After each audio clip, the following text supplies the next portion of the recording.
విడు మొరటోడు అని వాళ్ళు వీళ్ళు ఎన్నెన్ని అన్న పసి పిల్లవాడు నవాడు.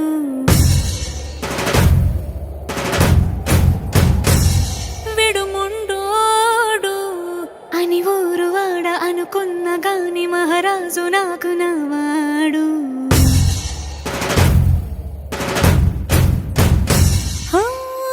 మాట పెడుసైనా మనసులో వెన్న రాయిలా ఉన్నవాడిలోన దేవుడెవరికి తెలుసును నాకన్నా. సూసేకి అగ్గిరవ్వ మాదిరే ఉంటా